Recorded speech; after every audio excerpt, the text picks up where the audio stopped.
So in Best Actor in Leading Role, the nominees are Timothée Chalamet for Marty Supreme, Leonardo DiCaprio for One Battle After Another, Ethan Hawke for Blue Moon, Michael B. Jordan for Sinners, and Wagner Moura for The Secret Agent. And so let's start with this. Let's recap for a second. Right. Okay. Timothée Chalamet wins the Critics' Choice or whatever and the Golden Globe. Golden Globe winner. Wagner Moura wins the Golden Globe drama. Golden Globe winner. Someone who wasn't even nominated won the BAFTA award. And that is a category that had Timothée Chalamet and Leo DiCaprio and Ethan Hawke and Michael B. Jordan. Plenty of people to pick, and we decided to not pick any of them. Right. And we went with the film I Swear, which Richard is Aramayo. Right, mm-hmm. Richard Aramayo, who's the film hasn't come out here in the States, so obviously it's not eligible. Sony Picture Classics, I think, is releasing that soon. And so I think that in and of itself was a decision that we'd rather give it to I Swear than give it to any of these top Best Actor contenders. And I think that's what really started to spell doom for someone like Timothée Chalamet, as we spoke about when we spoke about the BAFTA Awards. Right. And then you have the SAG, which went to Michael B. Jordan. Let's just make sure that we, just to be clear, Wagner Moura was not nominated for a SAG. Or a BAFTA. And he was not nominated for a BAFTA either. So I want to say that for 90% of this race, all year long, the winner was going to be Timothée Chalamet. For Marty Supreme, Sight Unseen. There's a lot to unpack there. And movie ends up doing well. Money is good. Critics are good. But Timothée Chalamet's stock for Best Actor this year has really fallen after these big, big losses. Is there even enough time to recoup a victory here? Who knows? Couple of things that I think we should mention. Marty Supreme went for 0 at BAFTA after being nominated 11 times. Usually BAFTA does have a couple of films that do a 0, and they usually end up getting a 0 at the Oscars. Mm-hmm. So that's not great. Second thing I want to say, Timothée Chalamet's campaign has really struggled lately. I think we always debated, you and I, whether the whole marketing campaign was going to blow up in the face of the Oscar chances. I think it pretty much has, in the sense that it's not, certainly not a benefit at this point. But he now, there's been fodder about some commentary on the ballet and the opera, and that's not helping things out. At the very least, it illustrates that he is not the win that everyone is excited about, that one would have thought, or some had predicted, 9 months ago. Right. So I'll set the stage for that. Right. Okay, so first, before I touch Timothée Chalamet, I'm going to say that, of the 5 nominees, 3 of them have won something, 2 have won nothing, of the precursors at least. And that's Leo DiCaprio and Ethan Hawke. One is a former winner. The former winner is Leo DiCaprio. This is Michael B. Jordan's first nomination and Wagner Moura's first. And Ethan Hawke is his 5th nomination, 3rd as an actor, first time in a leading role. And this is Timothée Chalamet's 3rd acting nominations. He was just nominated just last year for A Complete Unknown, and they have all been in the lead acting category. Mm-hmm. Okay, so as you said, I think Timothée Chalamet was, by and large, the favorite, primed to win this award.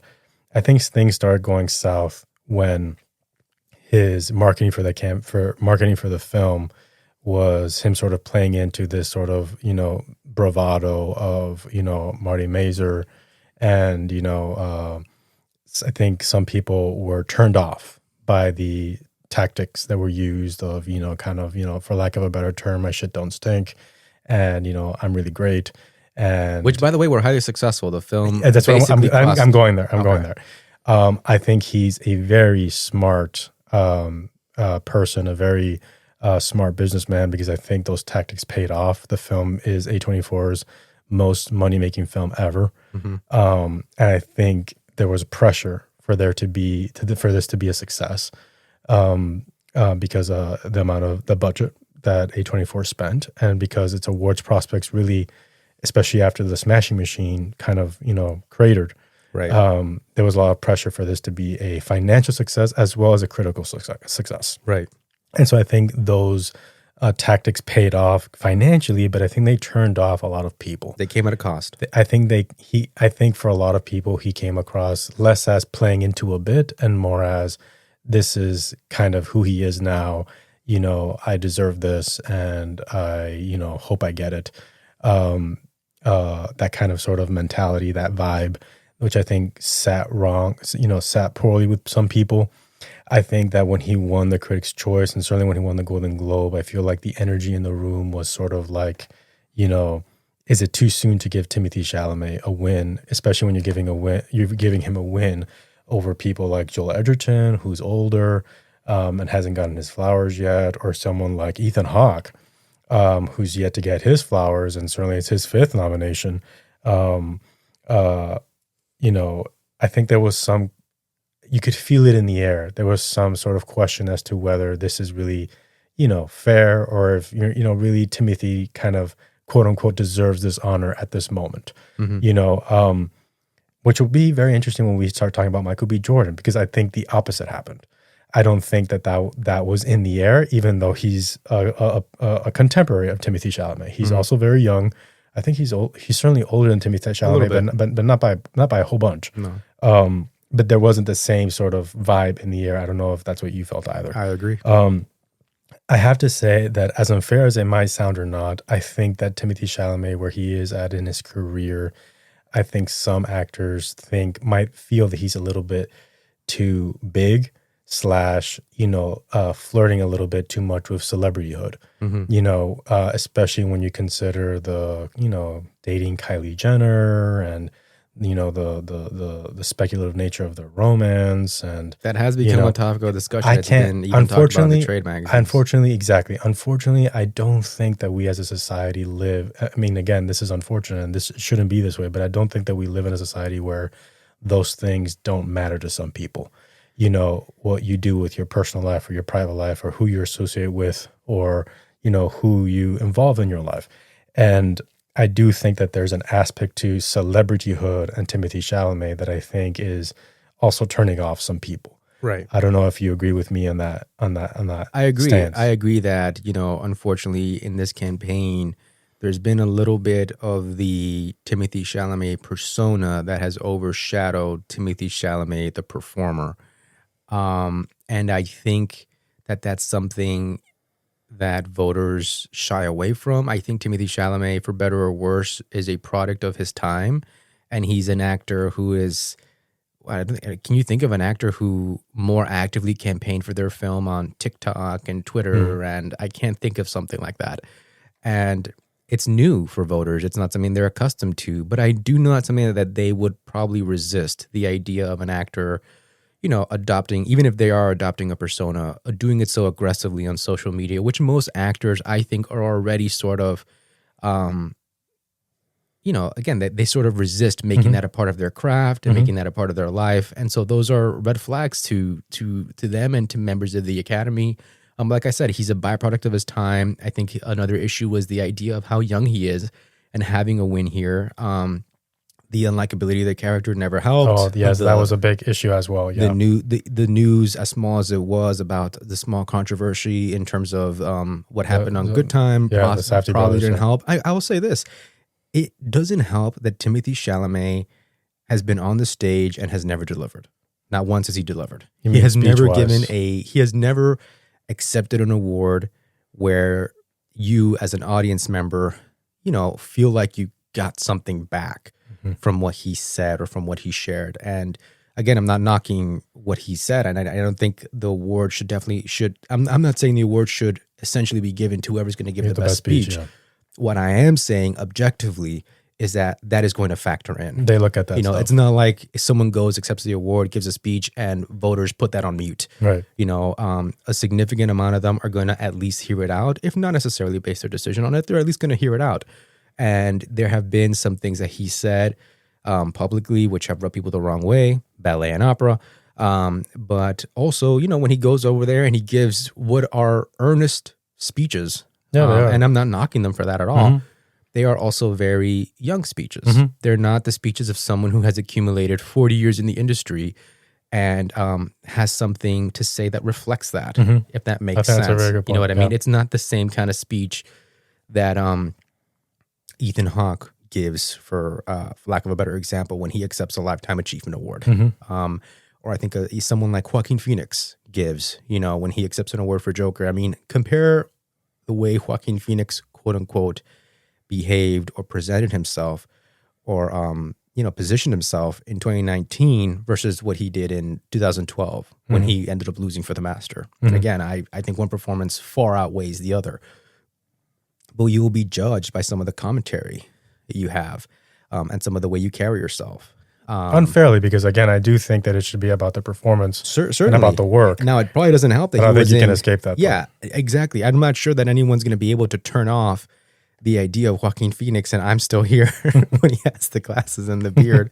But over time, when Joaquin Phoenix can, I think, effectively contextualize that, it's much easier, objectively speaking, for a voting body to want to vote him up on that stage to accept it. And I just think that every single time Timothée Chalamet has had an opportunity to be on stage, he hasn't necessarily capitalized on what an audience wants to hear. I don't think that that's, again, necessarily his job, but it is a factor in the entire awards race nonetheless, right?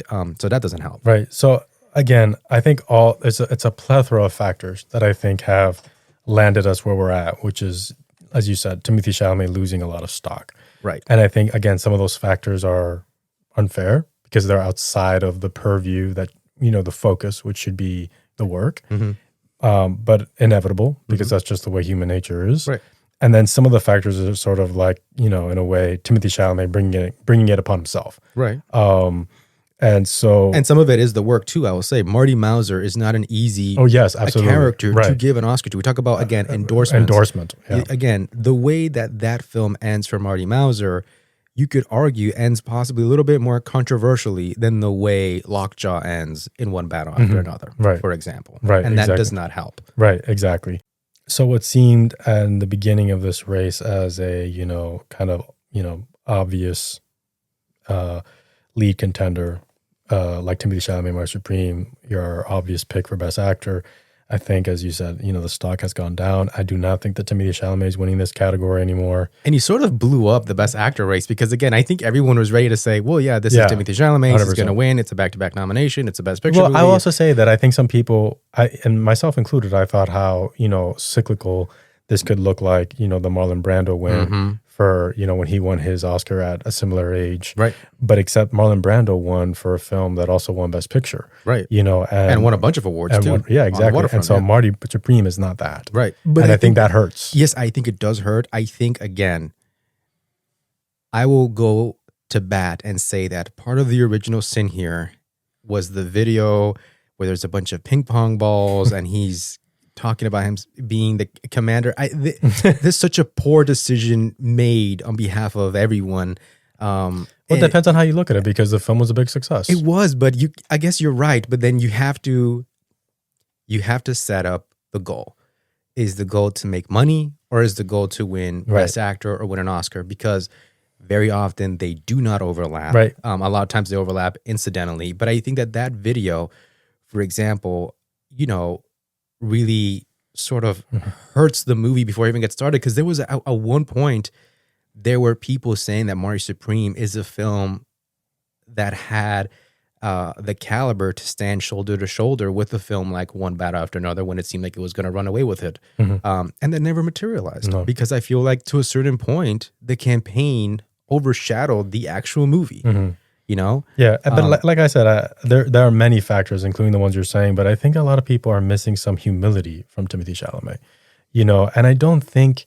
You mean like voters? Yeah, so I don't think that Timothée, again, I don't know the guy, I don't think when I see him as someone who lacks humility, but certainly the way he presents himself when he's been talking about this particular movie and this particular role and this particular recognition, I feel that a lot of voters are missing that humility. They're not getting it, and I think that is they're not seeing it, and I think that's one thing that's really affecting him. Yeah.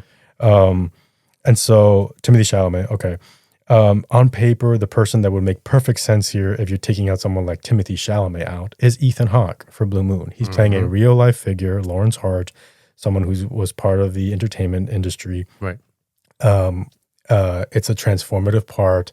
It's his third acting nomination. It's his first time in lead. He's a very reputable actor. You saw the other day at the BAFTA, Richard Aramayo singling him out. Yeah, that was great.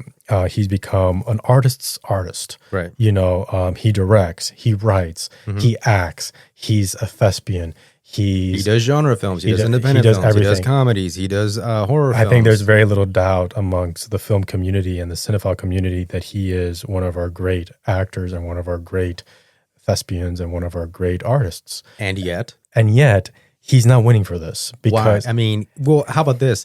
You're right. He's not winning for this. He hasn't won anything for this. Right. Like, I think his last win was what? Berlin was the last time no. Well, he won National Film Critics. I'm sorry, he won National Film Critics. Los Angeles. But that's not, I think, big enough to move the needle. Right. Even as sparse as this race is. In a way, I'm surprised that he hasn't been able to capitalize on the moment. On the other hand, if you've seen the film ever since we saw it in the fall, I know that I spoke to several people who were a little bit, kind of lukewarm on the film. They thought it was a little static. They thought it was a little wordy.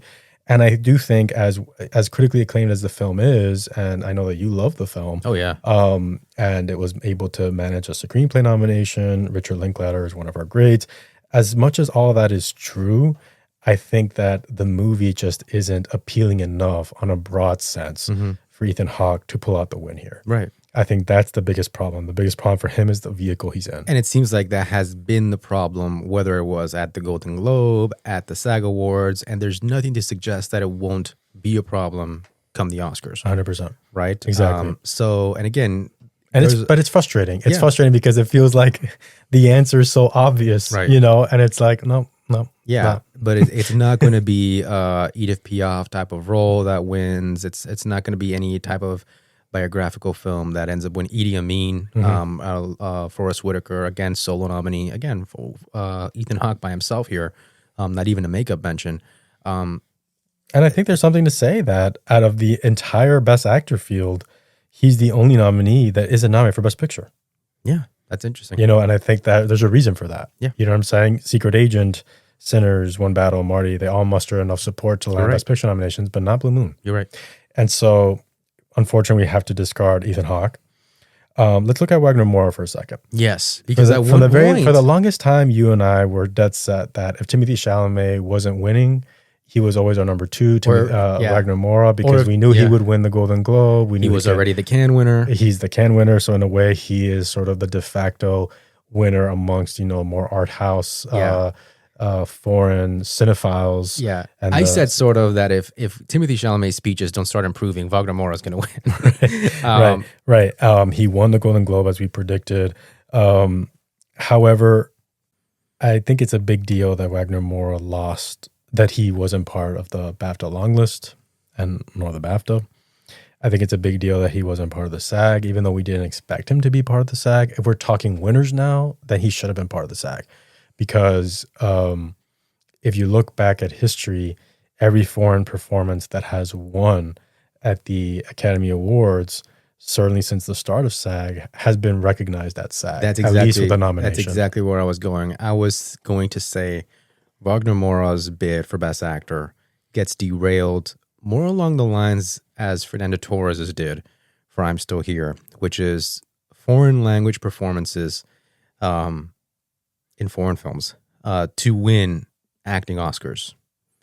Zoe Saldana, Emilia Perez, Marion Cotillard, Lavion Rose, Jean Dujardin, the artist, Roberto Benigni, Life is Beautiful. Life is Beautiful, yeah. All these performances sort of have a stop at the SAG first and BAFTA.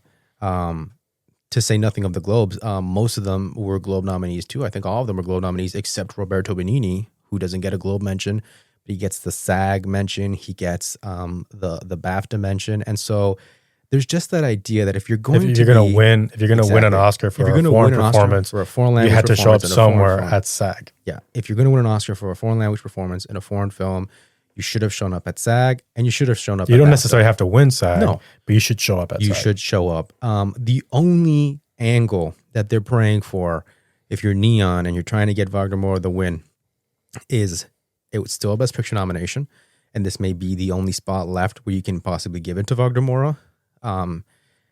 And then just the idea that if ever there was a scenario where the international vote has been able to sort of crack, the mainstream of the Oscars, this year illustrates that, right? Because we had, 5 performances from foreign language films that did not make SAG, right?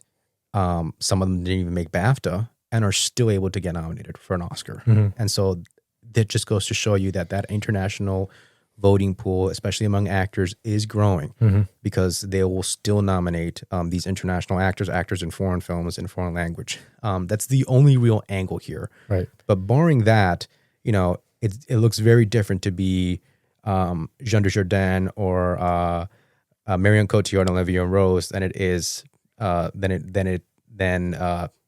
Wagner Moura in The Secret Agent. Yeah, but I will also say that if the Academy wants to give The Secret Agent something and it's not giving, and members aren't giving it foreign film, and it's not winning casting, then I do, and it's not winning Best Picture, then I think there could be a surprise in that they want to cite Secret Agent for something, and this is the race actor. However, I will say that I think the kind of movie that Wagner Moura is in for The Secret Agent, I think is different from the kind of movie that Fernando Torres was in for I'm Still Here. I certainly think The Secret Agent is more art house, more opaque. It's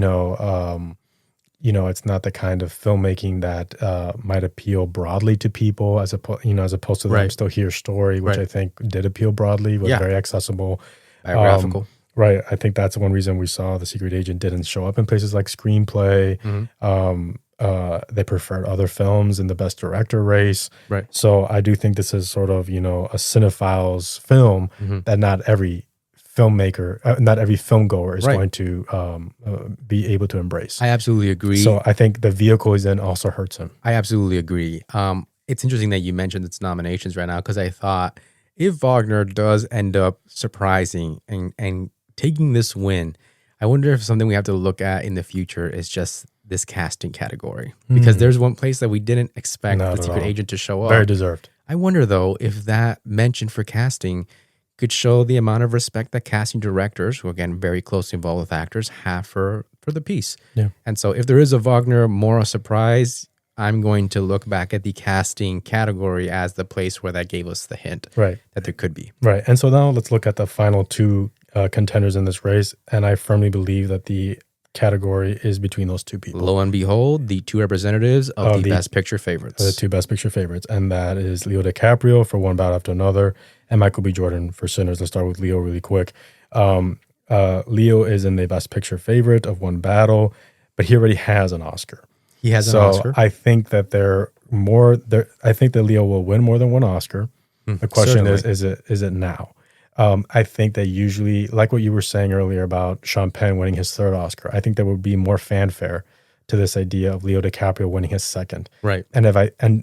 And if that were going to happen, I think the moment that to capitalize on a moment like that would have been the SAG, and Leo to pull off the SAG win, and he still didn't. Right. So all of that points to me that the industry as a whole isn't ready yet, or isn't desirous just yet to give him his 2nd Oscar. Right. It's going to happen for sure. Right. But this isn't the vehicle. Even though it would make sense because it's going to go down as an iconic film, and it's PTA's, film to finally win Best Picture. And so, it would make sense for the leading man of that film to win. But it hasn't materialized. And I think it hasn't materialized because there are a couple more contenders here that voters are more excited about. I mean, I do think that Leo is going to win 2. Maybe even more than 2. Maybe even more than 2. He could not be denied this time because he's coming off that snub for Killers of the Flower Moon. I think there's a whole full circle moment here of Leo finally working with Paul Thomas Anderson. Kind of interesting that Leo has never won an acting award for a film that actually won Best Picture. In fact, very few Leo films have even won Best Picture. The only Leo film to win Best Picture is Titanic, the one that And he did not wasn't get listed nominated for. And so maybe it's already award enough for him to finally be nominated alongside the film that he was in being nominated. Maybe that's award enough for him. I think he is a name that is much more respected in the industry, probably the most respected name, I think, on this list in terms of, the work, the quality of work that his filmography has, but also the quality of work that his sort of reputation helps push out, whether it's a new Tarantino film, whether it's a new Scorsese film, whether it's a new Paul Thomas Anderson film. I do think he's running out of, A-list directors to work with unless he reunites with them. And I'm sure that he would be happy to reunite with them. But, the list of these A-list directors that he could collaborate with is getting shorter and shorter and shorter. And so, as we said, he should win at least 2. He could potentially win more than that. I would only imagine that they want to give him one for one of these sort of collaborations with these top tier iconic directors. I would imagine that Martin Scorsese is at the very top of that list, that they want to give Leo an acting Oscar for a Scorsese collaboration before it's all said and done. But I think, again, time is not necessarily on his side. So do they take advantage and just go ahead and pull the trigger early? Again, it kind of reminds me of Frances McDormand.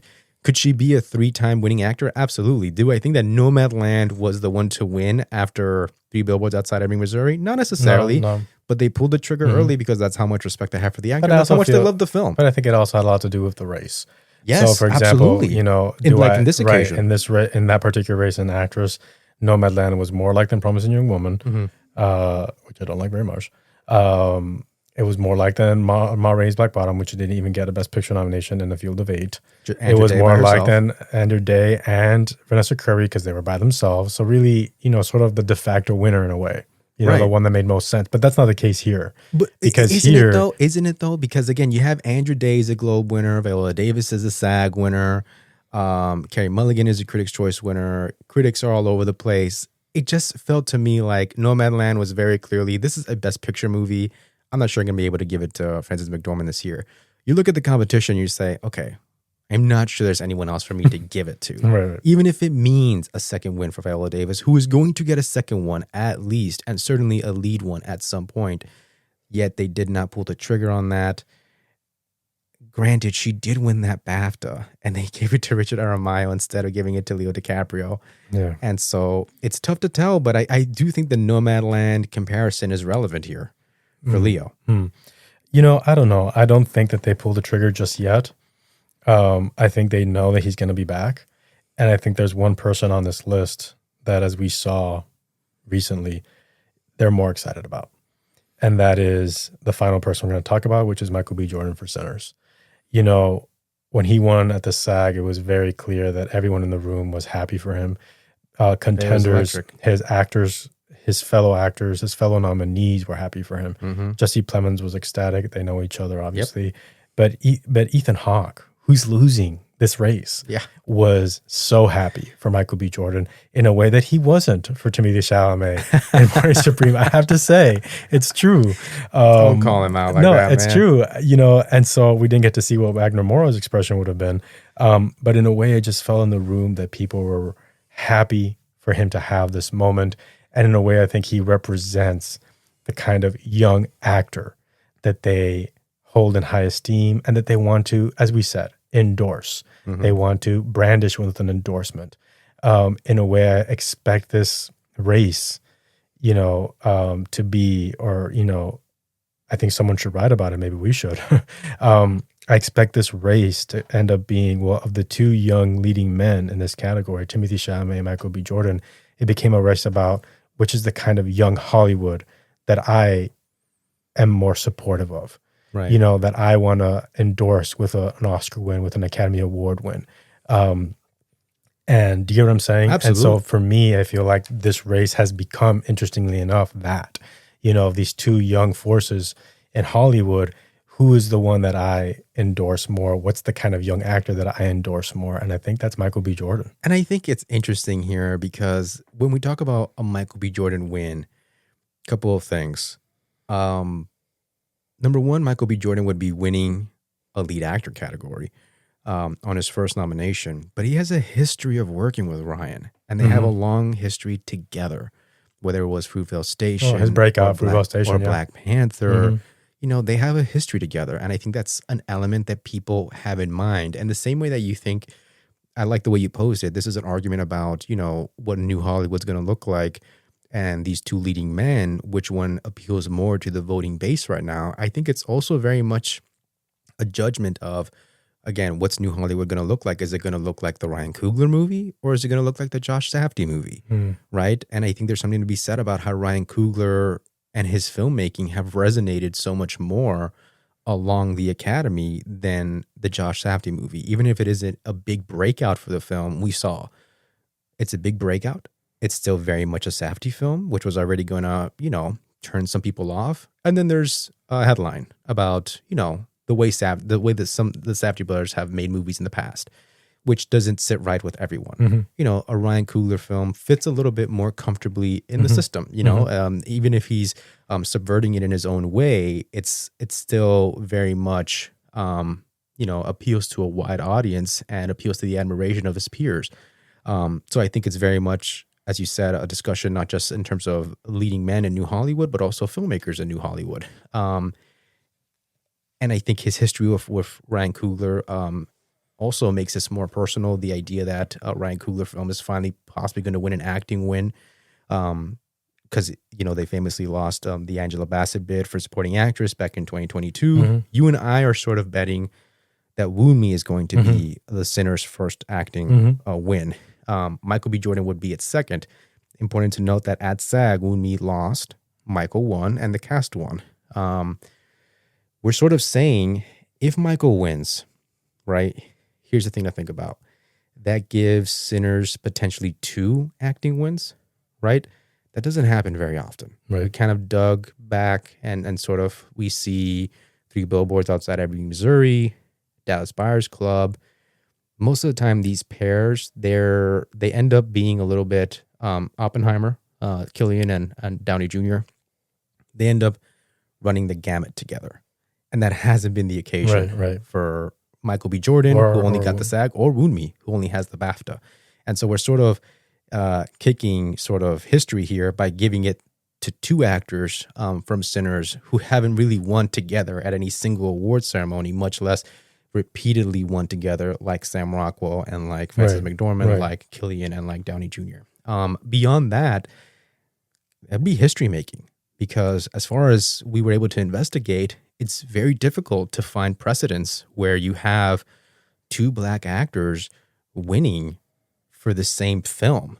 That's very difficult to happen. I remember when Viola Davis wasn't able to win for The Help and Octavia was, right? And Black actors have won 2 categories or more, or 2 categories, I believe, in the same year. If you look at something like when Viola Davis finally did win for Fences and Mahershala Ali won for Moonlight, but not for the same movie. Not for the same movie. So I think that's pretty significant, right? And maybe that's something that would appeal to voters. It's about time that does happen. Yeah. 2 actors from the same movie and two actors on their first time. And so that could maybe be a factor as well. Right. Now, I do think that a lot of those factors are becoming, they're more at the forefront of this win than, personally, I think, than the performance itself, which, I think is admirable. I think Michael B. Jordan is a very charismatic actor, and he certainly adds a spark to Sinners. But I don't think it's the kind of loud, super transformative or, just loud sort of scene chewy performance that tends to win these, lead actor awards. I think he's benefiting greatly from the competition and from the fallout of someone like Timothée Chalamet, and from the love of Sinners. I think he's also benefiting from just, where his career is at the moment. I mean, there is the gimmick of, having, playing twins, but... Which doesn't always win, by the way. That's doesn't very always difficult win. to Right. win But at the same that. time, when I saw the film, I didn't, and you and I were in agreement here, we didn't see a lot of enough differentiation between the two brothers. I just don't think it's the kind of performance that tends to win, but I think that he's just really benefiting from the Sinners momentum. Yeah. And that SAG win and the competition.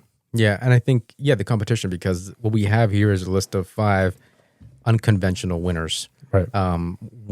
Whoever ends up winning. And so if that's the case, it may just be who's breaking late, and who sort of which movie, stumbled late. like I said, which movie do I love most? Right. Of these 5 / which actor do I want, not performance, which actor do I want to see have this moment right now? Yeah.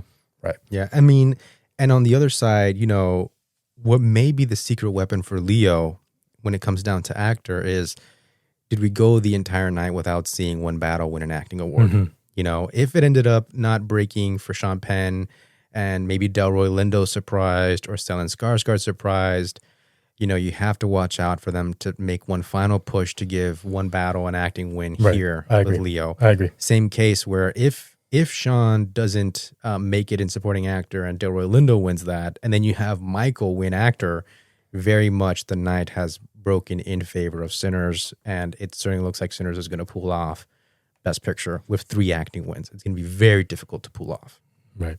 Or to not pull off. Oh, I'm sorry, to not pull off. Okay, so for Best Actor in a Leading Role, our predicted winner is Michael B. Jordan for Sinners, and the spoiler is Leonardo DiCaprio for One Battle After Another. Yeah. And if Timothée Chalamet ends up winning, I really want to hear that speech.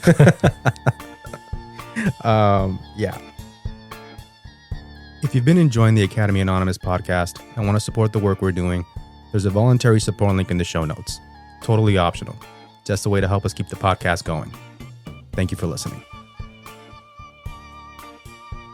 The music on this episode, entitled Cool Cats, was graciously provided by Kevin MacLeod and Incompetech.com. Licensed under Creative Commons by Attribution 3.0. http://creativecommons.org/licenses/by/3.0. Disclaimer. The Academy Anonymous podcast is in no way affiliated or endorsed by the Academy of Motion Picture Arts and Sciences